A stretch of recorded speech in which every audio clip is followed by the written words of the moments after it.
Hello everybody, and in today's video we are at long last answering one of the great pub debates. Are cars really more expensive than they used to be? Yes, of course the numbers are all up, but that's just what happens with inflation. What I've done is go back through the history books, look at prices of cars that have been on sale consistently for about 4 decades and work out whether, relative to inflation, cars now are actually more expensive than they were in 1980. To do this, I've dug out some very important historical documents, but before we get onto the video proper, I need to say a big thank you to today's sponsor, Surfshark. I have to admit, I was getting just a little bit worried that I wasn't a proper YouTuber because Surfshark had actually not approached me about doing a sponsorship until this year. I was quite relieved when the email finally came through.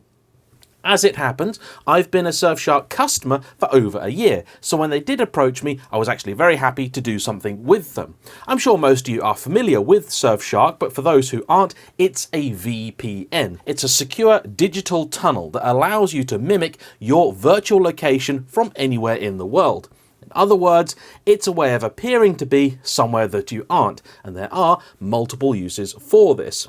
First up, security. Because of this added layer of encryption, no matter where you are, be it at home or on the move, using Surfshark means that all of your data is going to be that much safer, that much more secure, and your private information will be able to remain private. I've actually been using Surfshark now for nearly a year for quite mundane but important things. You see, I travel about all the time as part of my job, and I'm on my phone constantly, replying to comments and things like that. But a lot of public Wi-Fi doesn't actually allow you to get access to certain things. For example, the public Wi-Fi of a very popular restaurant chain here in the UK bans you from being able to access YouTube comments. For me, that's a big problem because that's my work. Using Surfshark, I can get around that, and it means wherever I am, I can get my job done. Best of all, you can try Surfshark risk-free thanks to their 30-day money-back guarantee. And if you use my link, which is here and in the description down below, you'll get an incredible 83% off and, as a Christmas special, an extra 4 months free if you sign up. So, what are you waiting for? Now, enjoy today's video. There are a couple of reasons why making this video has taken a little bit longer than I would have hoped. Firstly, it's not actually that easy finding cars which have been on sale in vaguely the same form for 4 decades. I've managed to pick 6 which I think represent fairly well different segments of the market to try and make this the fairest, most even comparison that I can. Secondly, getting facts and figures from the past isn't the easiest thing at all. It's actually one of my bugbears when reviewing cars. Manufacturers aren't always that good at providing historical information. They're generally only interested in the here and now. So, how have I got around this problem? Well, finding cars that were relevant was not too difficult, and here are the 6 that I've picked. At the bottom end, representing a fairly entry-level car, I've chosen the Ford Fiesta. And I've picked, where possible, the cheapest variant on sale, the entry-level manual model with no options. Next up, I have the Golf GTI. Once again, I've gone for the plain GTI, but the GTI nonetheless, because again, this is a car I think most people recognize. You can place it in the market, and it's been reasonably consistent over the last 4 decades. Next up, we have the BMW 320i. This wasn't quite so easy because, as we'll see, the 320i wasn't consistently on sale, but I managed to find something near enough to make it still a valid car to use. This is also going to be an interesting point to talk about in a bit. Next up, representing the evergreen sports car, we have, of course, the Porsche 911. I did see recently somebody did this sort of thing using the 911 as a reference, and to be honest, when I saw that, I thought, no, I'm not changing mine because the 911, again, is a car that people know. They know where it sits in the marketplace. They often have memories of them, and so it's a pretty good car to use as a comparison. Next up, I've gone a little bit different, and I've chosen a Mercedes S-Class, but rather than take the base level for the S-Class, I've chosen instead the highest model available at any given time. Finally, I've gone with a Ferrari, because why not? Love talking about Ferraris, find the model history very interesting, and as we'll see, choosing that has been curious because it's shown me some things I didn't expect to see. And we've decided to go with the Ferrari V8. The reasoning for that is simple. The Ferrari 12-cylinder model lineup experienced some fairly dramatic changes over the years. So you'd start with the Testarossa, but you'd end up with the 812. And according to Ferrari, those are not actually one lineage. Yes, they're the 12-cylinder flagship, but the model changed dramatically when the 512 went out and the 550 came in. So instead, I've gone with the V8s because that is one clear line from beginning to end. So we start here with the 328 and we end with the F8. In order to find the price information for these, I have gone decidedly old school, and I have got myself a selection of Autocar magazines. It's a popular publication here in Britain going back through the decades. So I went on eBay and I picked up examples of this magazine dating back over quite some time.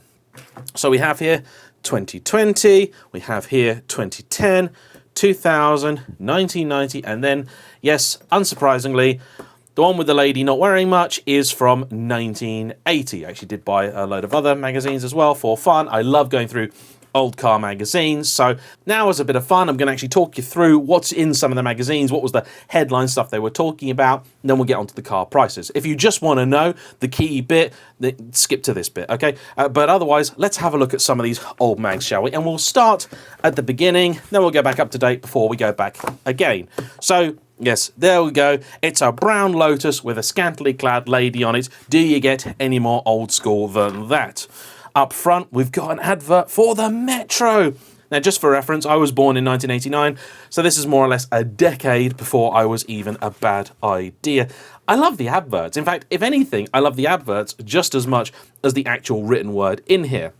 So this is the show report edition. So this is looking at the British Motor Show, whatever it was. So in this issue, they're talking about the Humber V8, early Bugattis, the Rover 2600, which has had a long-term report done on it. Next week, they're talking about the new Escort and how the Opel Commodore and the Granada 2.3 Estate fare. I mean, look at what these magazines were like back then. Look at how many ads there are. I mean, this shows you that not only was this really the way that people knew about stuff, but this is also, you know, how magazines worked, how they earned their money. Funnily enough, one of the cars I talk about up here is a golden DeLorean, which you could buy if you had a mere £35,000 to spend, lived in America and had an American Express card.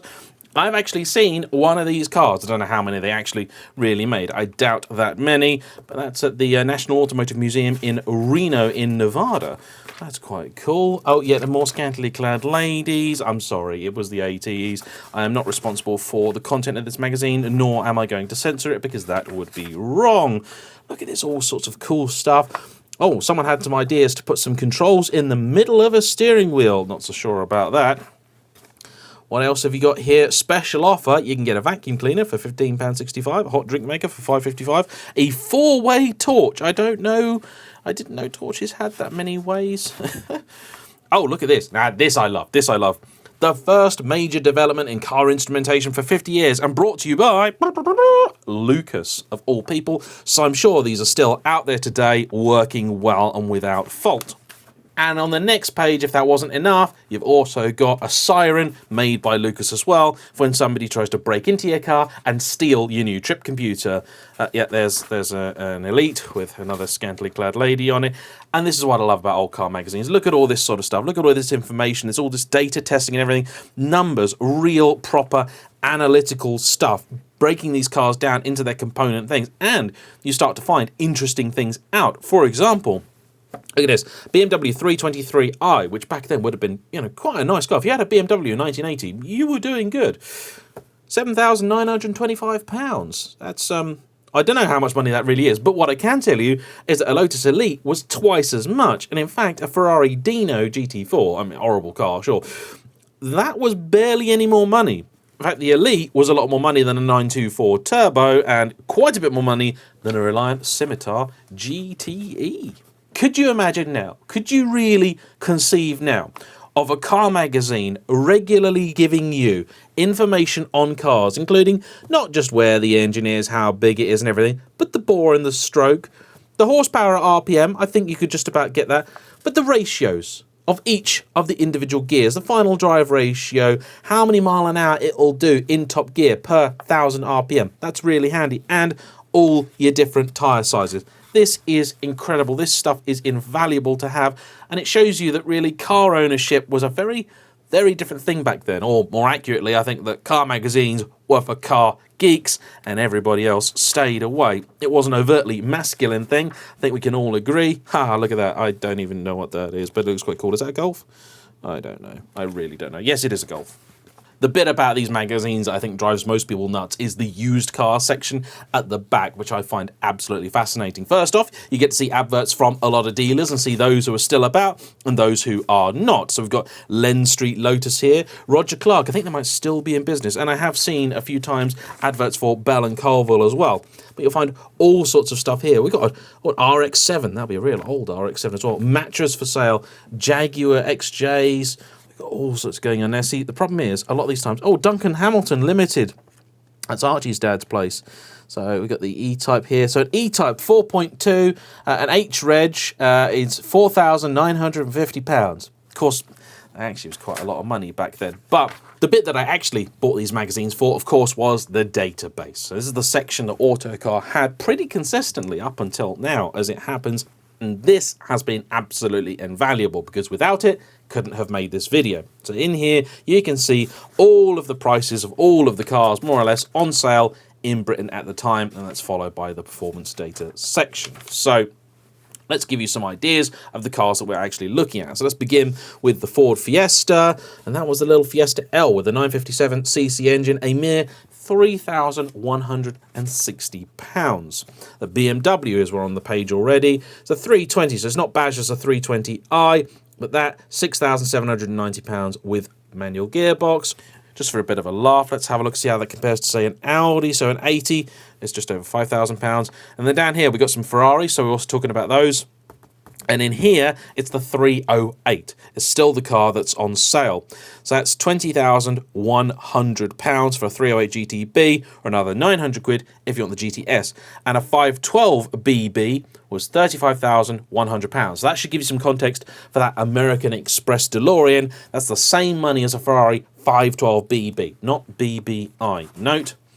Then turn the page. We have the Mercedes. So that's the 500. SEL, sorry, to start off with, not the 600, that's £23,900. I did actually consider trying to get Toyota Corolla prices through, because that's one of the world's best-selling cars, but you can buy one in 1980. However, later on, there weren't prices at all for them, so I don't know if the Corolla wasn't consistently on sale in the UK, but that's the reason I didn't pick what is allegedly the world's best-selling car. Then I have the Golf here, and you'll find the GTI, £5,700. And lastly, the Porsche 911 in 1980 would have set you back as the SC. Let's have a look. £16,732 for the SC or SC Targa, and Sport's a little bit more money. And then a 924 Turbo, here you go. So people always talk about how the price of some of these cars was a lot closer back then than it is now. But the 924 Turbo was 14,000 quid. So that's quite a bit of cash. Let's move on.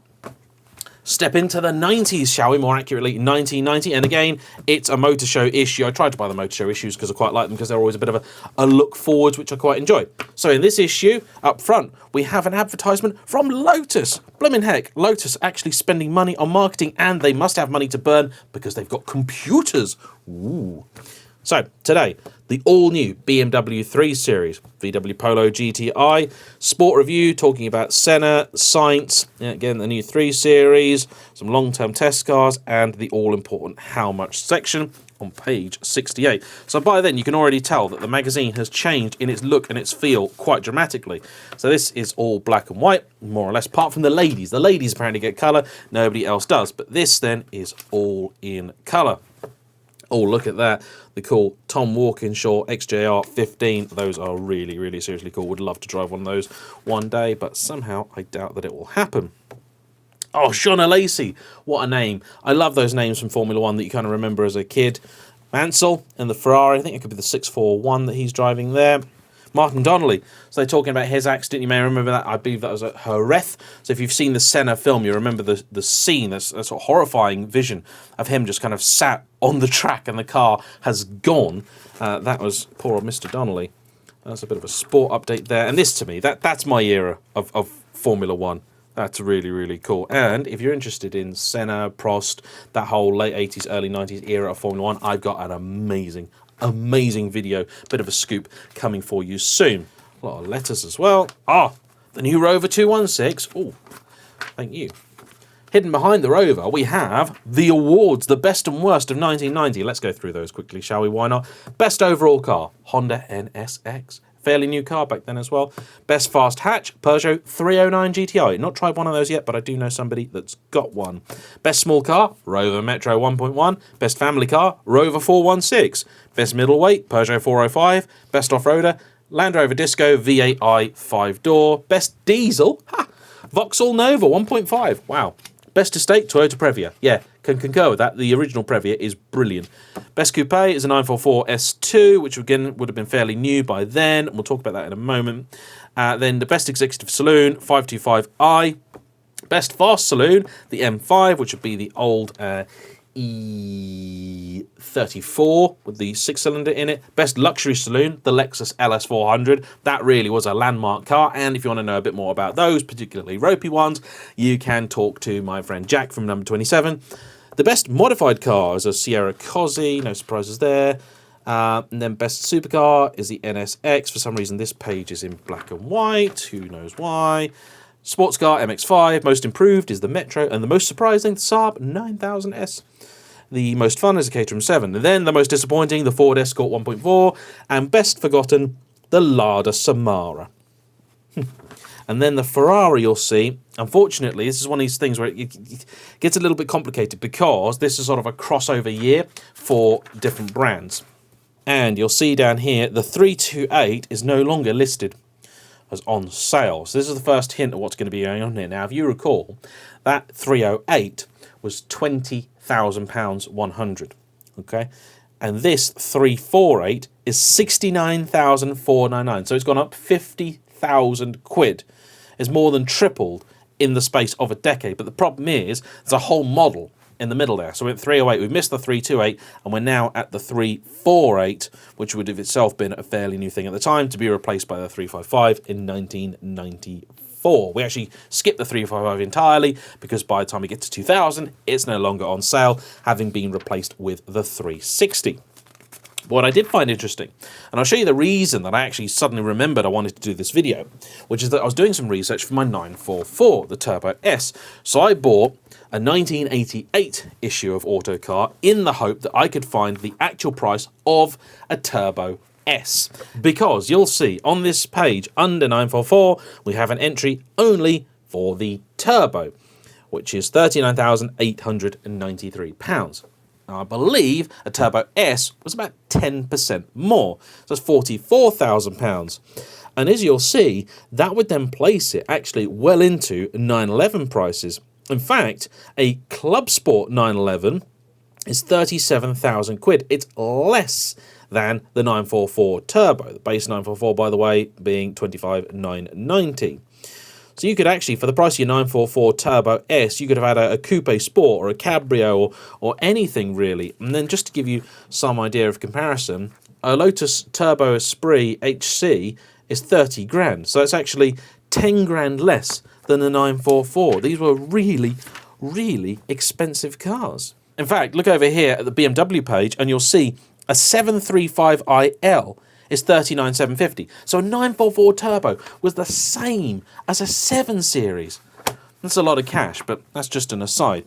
Anyway, now we'll skip ahead another decade and we'll get to 2000, which I'm sure most of you will probably remember. And the headline of 2000, the new Aston Vantage. And this is really interesting. We've also got, by the way, down here, the BMW 330d, and that, of course, is the future of cars, diesel. So let's look at what makes this Aston article quite so interesting. Up front, look how different adverts now are. They're talking more about lifestyle. In fact, the car barely features. That's a car advert from 1990. That's a car advert from 2000. They changed a lot, didn't they? Again, this is, of course, now all in colour. Feels more like you would expect a magazine too. But this Aston Martin article is really, really cool because they're calling it the DB12 Vantage. It became the Vanquish, or the V12 Vanquish.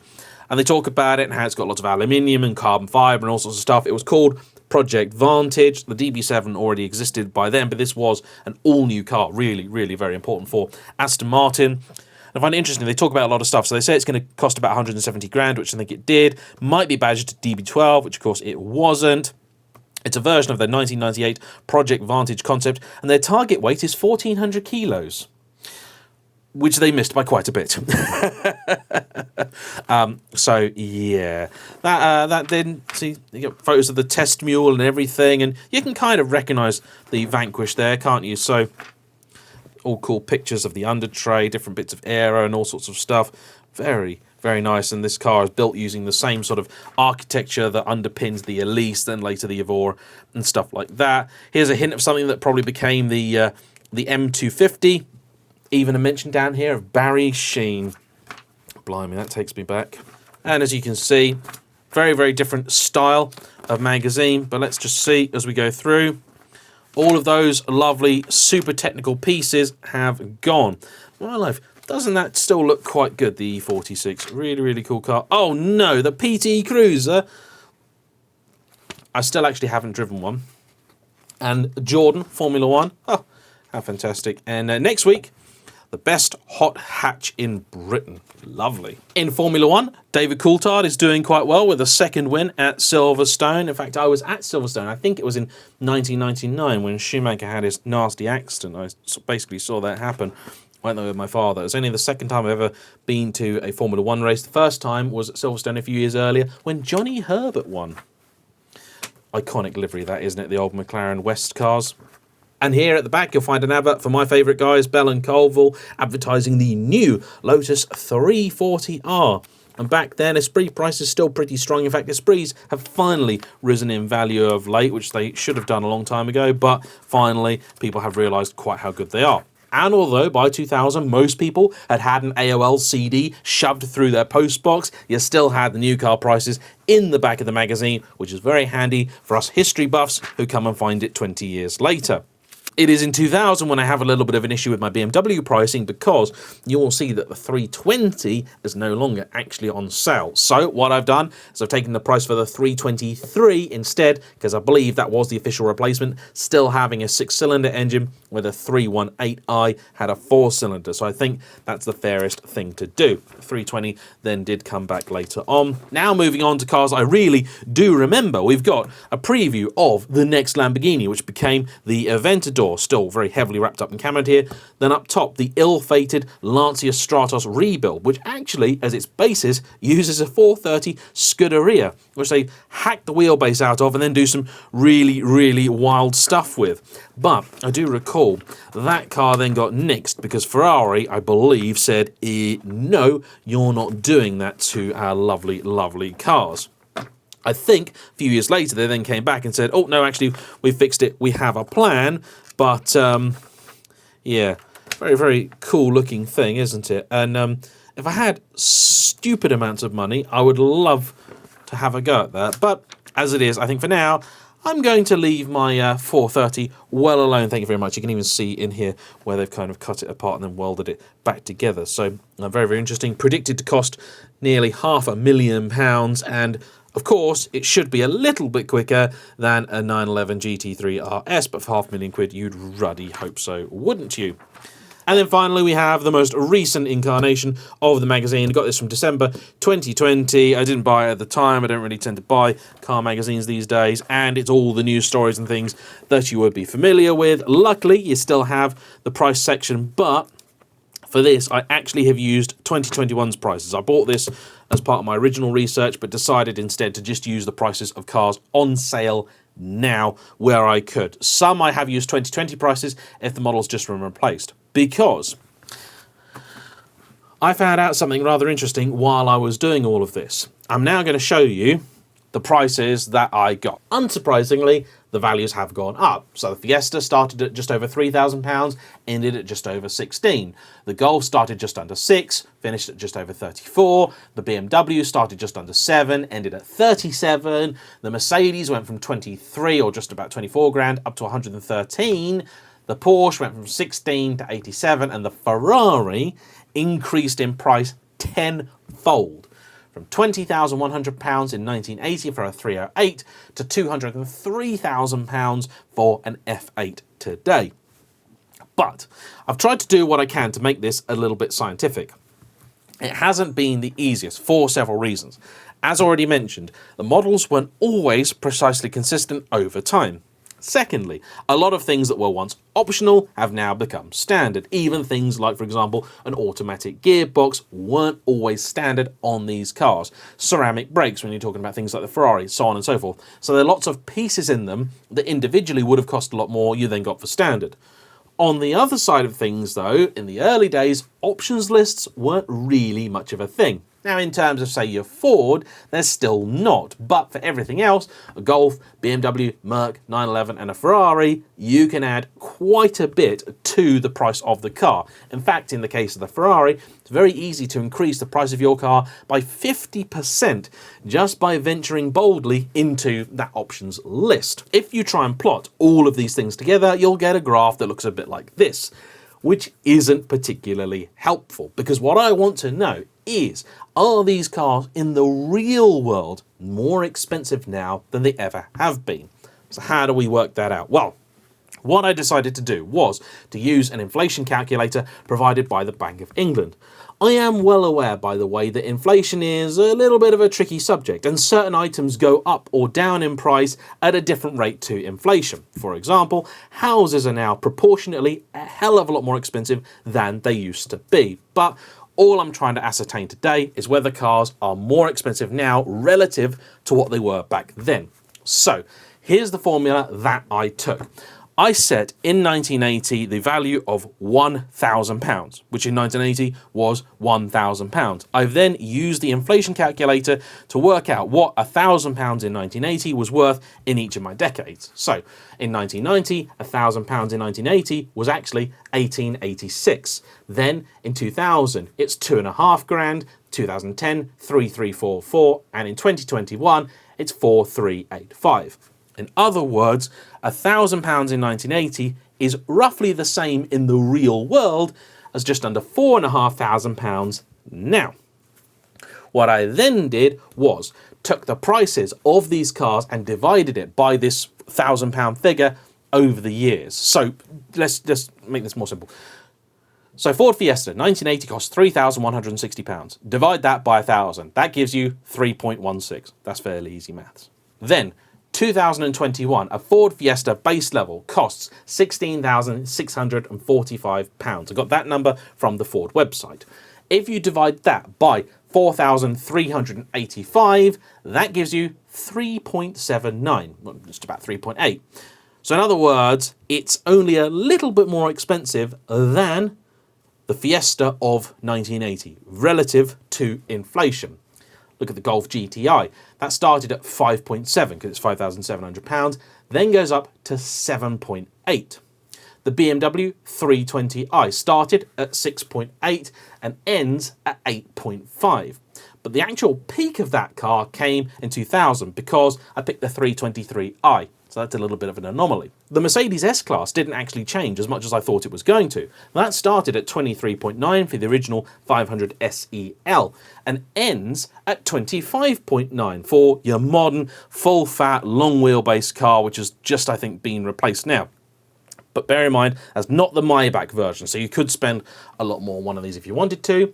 The 911 also was an interesting one because in 1980 it had a value of 16.7, it's £16,700. Now it's 19.9, okay, so it's nearly 20, so it's not actually gone up that much in relative terms, but the car was actually a lot more expensive way back when. So in 1990 that value was actually 25. That's the highest it ever was. Then it dropped to 23 in 2000 and then to 19 in 2010 and then 2021. Remember, options lists do change these figures, but I'm just talking about the base car here because otherwise I don't think we'd ever really get an answer.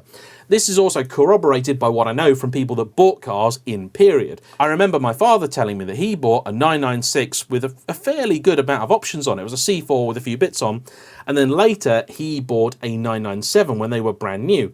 And the 997 was a C2S rather than C4S, but also had quite a few toys on it. And that was actually quite a bit cheaper than the C4. Then we get to the Ferrari. And this is the only one that's actually really changed. So in 1980, the value I've assigned to the Ferrari is 20.1 because it was £20,100. The value of a F8, 46. Not actually the peak though, because that came in 2010. And let's see what that would have been. So that probably would have been the 430 still. Because, oh, I've opened at the right page as well. No, it's the 458. And the 458 would have been a pretty damn new thing by then. That was £169,000. That's a lot of cash. In fact, that would have been more money than my 430 Scuderia. And this is why the price, I think, jumped up quite so much for that car. What's happening here is, as a new model is released, they're jacking the prices up. But then, in real terms, over the model's life, it's dropping slightly, even if the numbers haven't gone down. And then they bring a new one out, and so on and so forth. So if you catch a car at that point, so if it's a brand new car in 2010 or 1990 or wherever, it will be relatively expensive. This is one of the reasons the price goes up and down a little bit. So although the current figure for the F8 may be really, really high, it's actually real term more than twice what a 308 was. It's not actually the highest Ferrari ever went. That was that 458 in 2010 because it was a brand new thing. I remember when I did a video with Rossa, we looked at the price of a 456 compared with the Lusso, and the 456 real term adjusted for inflation was actually more money than the Lusso. A 456 was a fortune. I mean, if you go back to when the 456 was on sale, which probably wouldn't be 2000 again, this is the problem you get with magazines like this, that it's a little bit difficult to draw direct comparisons all the time. So, the 456 is still on sale. So the 456 in 2000 cost you £173,000. That's actually more money than that 458 cost 10 years later. We did the adjustment for inflation, and it was something like, it was close to 300 grand, basically. So we worked out that the fully optioned, fully loaded Lusso that we got from Ferrari Press costs actually a very similar amount to a 456 with hardly any options on it at all. And my 550 then is still £149,000 here. And in fact, this is quite an interesting article for Ferrari prices. The 355 is still listed in here as on sale, but I doubt you could probably buy one by then. The 360, the Modena, was only a coupe, and that's actually £4 cheaper than the 355 Spider. So it's 101,244 if you wanted to know how much a Ferrari 360 Modena cost you in 2000. So I shall put up now the graph I made, which I think shows you in a comprehensible way what prices have actually done. What we're looking at here really is not the lines compared to one another, but the line compared to itself. So did the line start and end in the same place? In the case of the Fiesta, the Golf, and the BMW, that's the blue, the red, and the yellow lines at the bottom, yeah, they have. They haven't really experienced much significant variation over time. The metric on the left, by the way, is the price relative to £1,000, whatever, so don't worry about that too much. Then you can see that Porsche actually does have quite a bit of variance from start to end, but finishes in roughly the same place, as does the S-Class. It's only the Ferrari which doesn't. So, there we go. Are cars more expensive than they ever have been? No. Unless they're a Ferrari. Thanks for watching, everyone. Hope you've enjoyed today's video. I'm going to be doing a few more of these over the winter period. If you've got any topics you'd like to see me talk about, please do let me know, particularly if there's anything I can make using all of these magazines, what I've now gone and bought. Please pop your ideas in the comment section down below. Don't forget to sign up for Surfshark if you haven't already, and I shall see you all for the next one. Bye-bye.